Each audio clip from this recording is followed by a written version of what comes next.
A Nightbeat starts right now. The first thing you think is, am I gonna die? She was battling cancer for 2. Tonight, we share her heartbreaking story and show you the new advancements that are being made right now to combat breast cancer. But first, we're going to begin with the weather situation. Our meteorologist Adam Caskey standing by with a chance of cooler weather this weekend. Adam? Yeah, finally a return to some fall-like conditions and temperatures dropping below average for a change. Not tomorrow. This does not start tomorrow. Tomorrow, look, our high temperatures are going to be in the lower 90s. 93 Del Rio, 91 in San Antonio, even near 90 in the hill country. South side, 91 tomorrow, but up to Timberwood Park, 89 degrees. But into the weekend, there you have it. Upper 70s, right near 80 degrees for afternoon high temperatures, and that's below average, the average high being 83 degrees. So we will have some changes coming this weekend. I'll be back in a little bit to talk about the humidity, when that changes, and our morning temperatures, how much they drop, along with the solar eclipse. That's Saturday morning. I'll be back to show you our future casts and where the worst place to view it in our area is going to be, coming right up.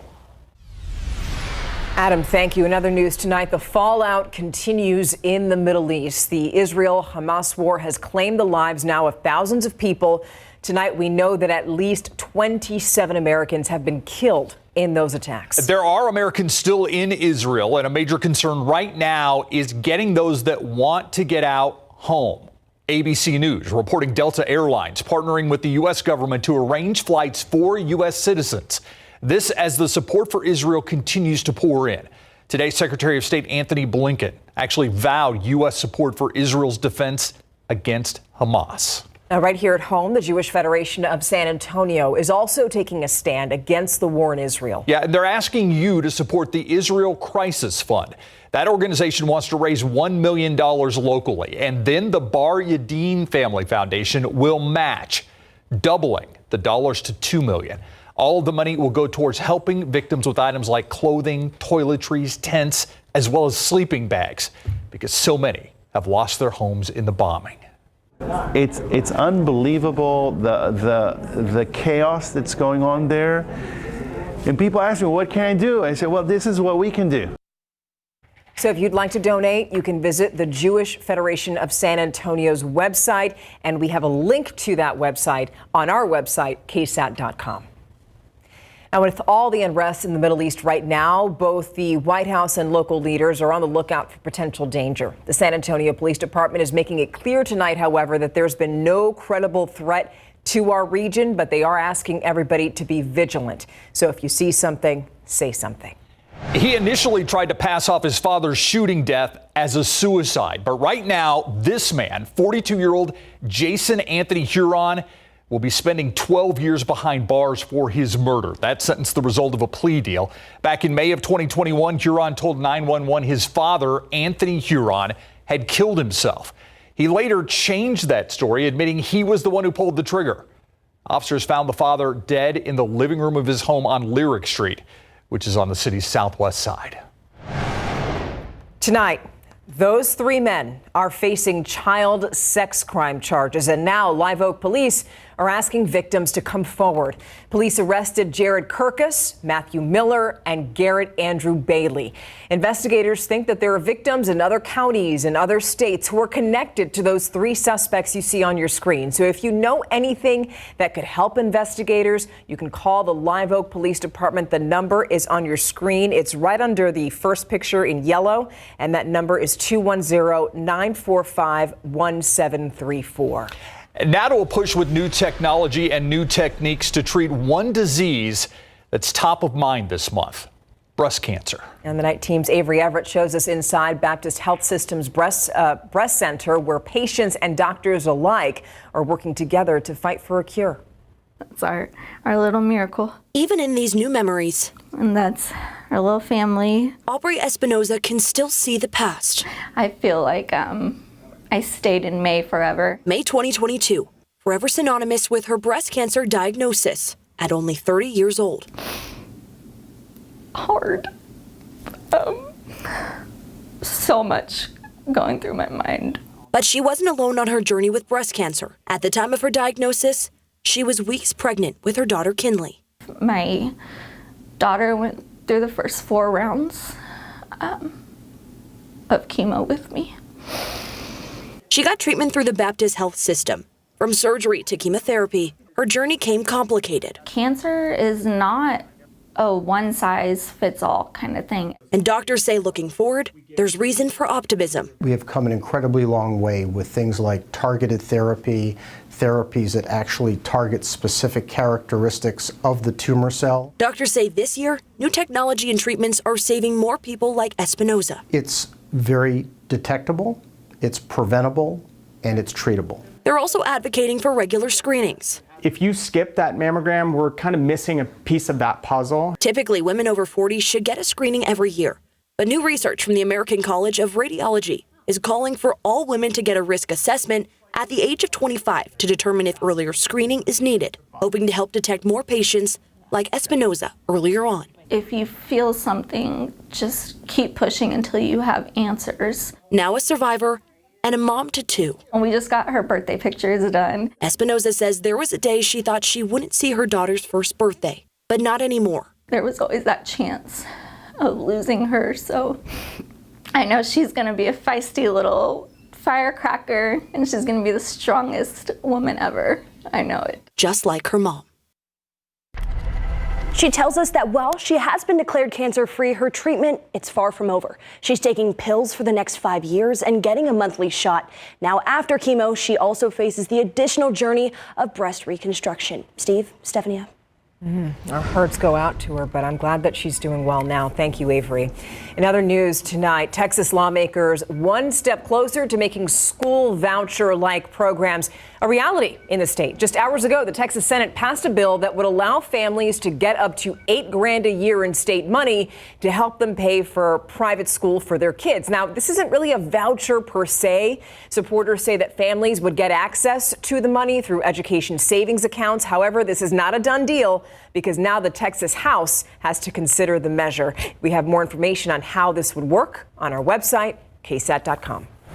Louisiana Congressman Steve Scalise says he has dropped out of the race for House Speaker. This says it was becoming clear he did not have enough fellow Republicans supporting that bid. There are roughly 20 Republicans who have publicly opposed Scalise for Speaker. He would have needed a majority of the chamber to be elected, meaning he could only lose 4 votes. The House cannot conduct any legislative business until it can vote in a successor to ousted Speaker Kevin McCarthy. Millions of Social Security recipients will get an increase to their benefits next year as inflation steadies itself out. The Social Security Administration says about 71 million people in the country, like retirees, the disabled, kids, will get $50 more every month starting in June. Next year's Medicare premiums might affect this increase. Medicare officials say the cost for the plans are expected to remain the same, though.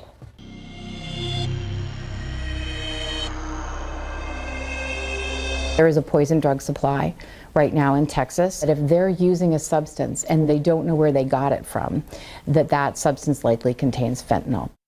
Fentanyl and other opioids are wreaking havoc not only in San Antonio, but we're seeing this across the country. Families being torn apart as a result of overdose, so poisonings. And that's why local mothers who lost their children really want to do something about it. Now, we spoke with a mother from Atkins. Her name is Cristina Villagrana. You've met her before. She lost her son to fentanyl poisoning last year, and she wants to make sure that all parents are aware of the dangers of fentanyl. That's also the goal behind the first ever Souls Walking for Souls Fentanyl Awareness Walk. We're going to have naloxone training, so we'll have that. We're going to be giving that away for free to the public. So not only we're going to teach people how to use it, we're going to give it to them to have on hand in case they ever need it. And it's really like a wake-up call. I think a lot of people are unaware of what's happening with this epidemic. So the walk that we're talking about, it's happening this Saturday at Brooks City Base at the Green Line. Our Courtney Friedman is going to be emceeing that event. It goes from 4 to 8, and this is going to be a party also. There's going to be music, food trucks, and also, as you just heard from Christina, an opportunity to save lives. If you want to register, visit ksatcommunity.com. Also happening this Saturday, KSAT, along with our community partners, sponsoring this year's Light the Night event to support the Leukemia and Lymphoma Society. Registration free. It's open to everyone. It's happening this Saturday night at Hemisphere. Our Lee Waldman, the MC this year. Festivities begin at 6 o'clock. The walk starts around 7:15, followed by more festivities. You can scan the QR code on your screen for more information on this one. And the Dia de los Muertos Festival at Hemisphere Park just around the corner happens October 28th and 29th. Scan the QR code on your screen right now to get tickets and learn more about the festival. That is a ton of fun. Can't believe that it's only a few weeks away. Okay, back to the eclipse. If you want a great view of the annular solar eclipse, you're not going to have to go too far. And that view is expected to bring in tourists, and they're spending money to South Central Texas this weekend. We're going to take a look at the economic boost that businesses are banking on. The annular solar eclipse just days away, and South Central Texas, one of the best places in the country to see it. Of course, people from all over the nation are coming here to view the rare Ring of Fire event this weekend. Meteorologist Mia Montgomery shows us how this uptick in visitors is expected to impact the economy right here in San Antonio. We are very populous and easy to get to, so there will be quite a few people coming to town. Thousands of people from across the country are expected to visit parts of South Central Texas for the annular eclipse on October 14th. Andres Munoz with Visit SA says that out-of-town guests are naturally attracted to the San Antonio area because of the city's history, authenticity, and uniqueness. But the influx of visitors for this particular astronomical event is expected to have a notable impact on our economy. It's every part of the economy. The reality is that those travelers will come in and they're going to stay in hotels. They're going to be visiting restaurants and they're going to be visiting attractions. They're going to go everywhere within the city. Therefore, the economic spill is all over town. Speaking of hotels, lodging groups in San Antonio have seen a visible increase in the number of bookings for this weekend and already a sellout in spots for the total eclipse taking place in April. October has some energy behind it.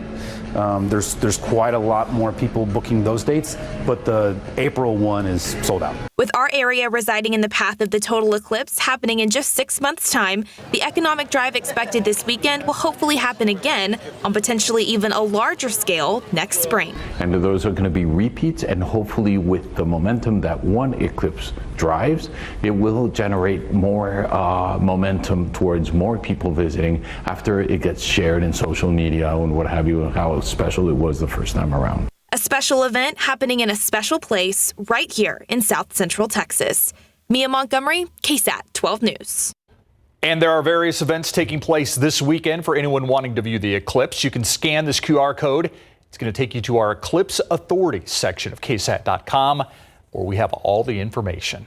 Don't forget those glasses. No, that's definitely essential. And we did another story where Sarah Spivey kind of taught you how to make your own projector just so that you could protect your eyes, because I would imagine that it's pretty hard to get some sunglasses right now. Yeah, it's a little late to get your hands on the Eclipse glasses. Keep in mind, actual sunglasses won't do you any good. Oh, okay. Even the best polarized sunglasses out there, the shishiest of shishi sunglasses, won't help you out. The what? Shishi of shishi. You love saying that, yeah. With my pinky up, I had to say it. They're not going to help you out, so you need the special Eclipse glasses. Now, if you're a welder, your welding mask, that should work. That should be okay. All right, let's take a look at our eclipse forecast, because I do anticipate some morning cloud cover early on Saturday. Of course, this is taking place Saturday. Partly cloudy at 10 a.m. as it begins, and then clearing out as it reaches its peak a little after 11:50 a.m., turning into a sunny afternoon.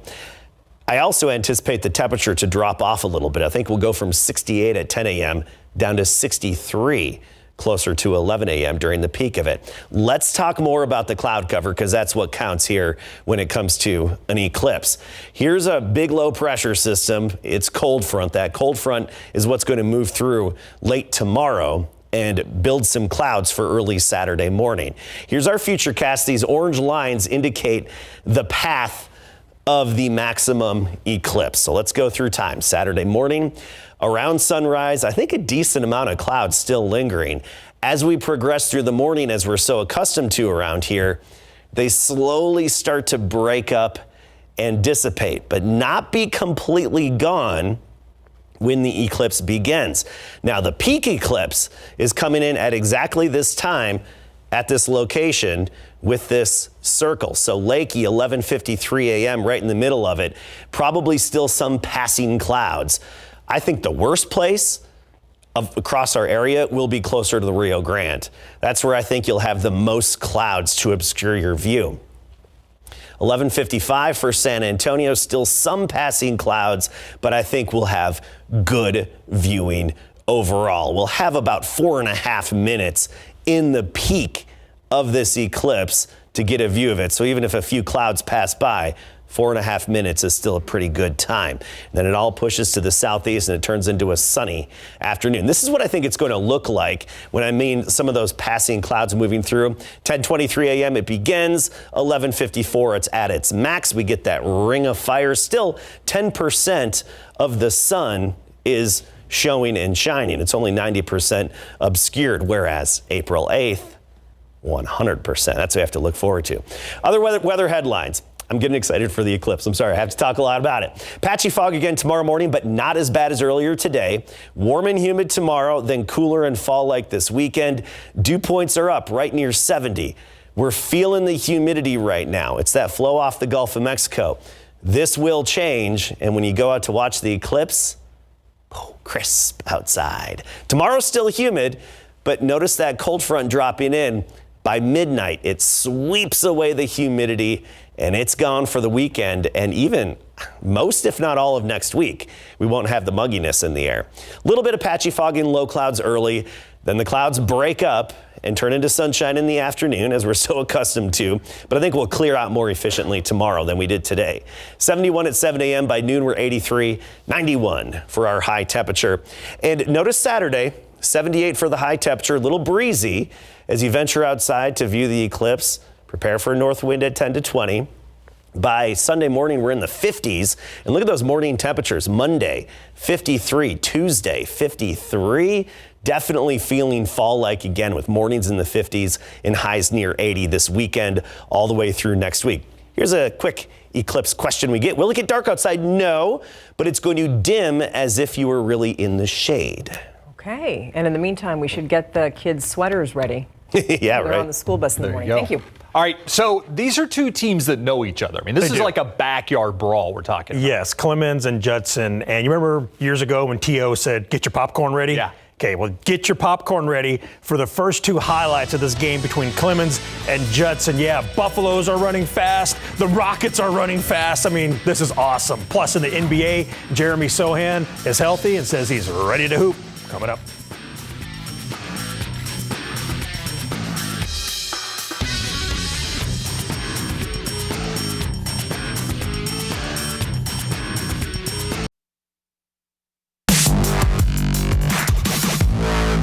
Big game coverage starts at Rutledge Stadium, where Judson honored the 1993-1983 state championship football teams, and this is a part of the 93 squad right here. All right, let's get those highlights between the Judson Rockets and the Clemens Buffaloes. Here's the opening kickoff of the game. Buffaloes number 18, Christian Dupree, fields the ball at the goal line, and if we're showing it, then that's a good thing for Clemens. Dupree gets by the kicker, and then it's smooth sailing from there. 100-yard kickoff return, and the Buffaloes lead 7-0. Ensuing kickoff, get ready for some more fireworks because this is just crazy. Judson DB Miles Davis fields the ball a yard deep in the end zone. He runs to his right, cuts to his left. He just starts pushing players off of him. He gets all the blocking that he needs, and Davis, who's celebrating his 18th birthday today, gives himself a heck of a B-Day gift with a 101-yard return to the house, and we're just 32 seconds into the game, tied at 7. And Clemens goes on to win this one 24-17. Let's go to Ferris Stadium for the Churchill Chargers and the Clark Cougars in the Gucci Bowl. Shaking hands at midfield. Good luck, good luck. All right, let's play some ball now. First quarter, Clark quarterback Philip Metzger throws a quick pass to Elisha Johnson, and EJ does the rest. 17-yard touchdown. The Cougs lead 7-0, and Clark gets the dub 28-7, improving to 5-3 overall.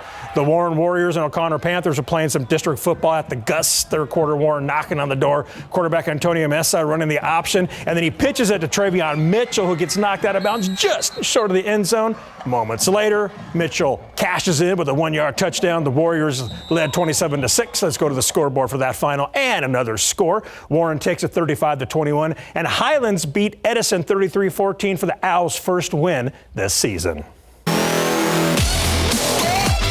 Fan favorite Jeremy Sohan says he's ready for tomorrow night when the Spurs host the Miami Heat at the Frost Bank Center. He's been out of action due to soreness. He last played on March 22nd at Milwaukee, and after he missed the Spurs' final 9 games last season, he missed it because of knee soreness. Now the Spurs are playing it safe with their top pick from last season. Mary Rominger caught up with the Spurs at their practice facility on the eve of San Antonio's second preseason game.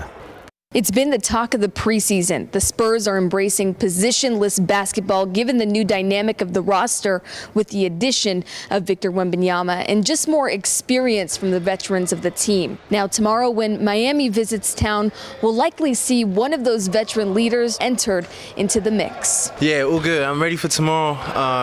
Bumps and bruises, training camp, we're all playing hard. So yeah, I'm ready. I'm ready for tomorrow. I think it's just, general soreness, so there's no need to risk it. But I'm 100%, so 110%. Head coach Greg Popovich has raved about Jeremy Sohan's versatility, saying he can play 1 through 4. So Sohan's involvement in these preseason games will be key in seeing how the pieces will fall together. I haven't played a game forever, so I just can't wait to get there. And I know it's not gonna be perfect. There's gonna be ups and downs again. But no, I'm just excited to play defense, play hard, play with excitement and energy. Another thing to keep in mind entering the 2023-24 season, the NBA is implementing new rules to promote an 82-game mindset. The consensus amongst the Spurs seems to be if they're healthy, they want to play. From the Spurs practice facility, Mary Rominger, KSAT 12 Sports. Thank you, Mary. So if you're going to the game tomorrow night to watch the Heat, you won't see these guys on the court or on the bench because they're not traveling with the team for several reasons. You have Jimmy Butler, Caleb Martin, Josh Richardson, Bam Adebayo, Tyler Hero, Kevin Love, and Kyle Lowry. Tip is tomorrow night at 6:30. Frank Harris is expecting a tough game against UAB after the break. Undefeated in conference play, UTSA will host UAB in the Roadrunners' first ever American Athletic Conference home game Saturday night. UTSA opened conference play last weekend, winning at Temple 49-34. The Blazers are 1-1 in conference, losing to Tulane and then beating South Florida last week. When it comes to UTSA and UAB, the Blazers lead the all-time series 4-3, but the Roadrunners have won the last 2 matchups in dramatic fashion. Each and every time we play those guys, they give us their best. We give them their best. So it's always a great game. I definitely encourage everybody to go out there and support us. It's going to be an exciting game coming down to the last play for sure. It's just those guys they're always good. They're always solid. And we know we're going to get their best. So it'll be a good one. Former John Jay QB Jacob Zeno is the Dragons' starting quarterback, so 2 of the best QBs to come from our area will face off when Harris and Zeno take the field Saturday night at 7 at the Dome. Zeno has passed for nearly 1,800 yards this season with 12 touchdowns and 5 interceptions, and UTSA is favored by 9. Hey, we'll see. Yep. Thank you. Go Roadrunners. There you go. We'll be right back.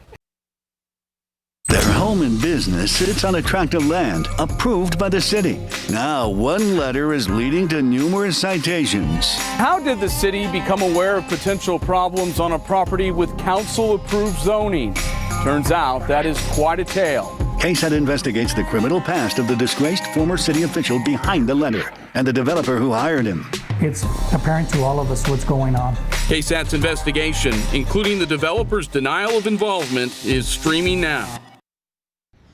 I didn't know we were going to talk about cats when we ended this. Okay, a scared kitten was able to keep all of its 9 lives this week after being rescued from underneath a highway overpass by San Antonio Animal Care Services. The kitten, named Zelda, was stuck on a 16-foot high ledge under the overpass and had to be caught using a humane cat trap. Yeah, well, she now waits for adoption with the Animal Defense League of Texas. If you want to hear more about this story, read more about this story, get a closer look at the adorable kitten, you can visit our online article on KSAT.com. Coming to a cat's rescue.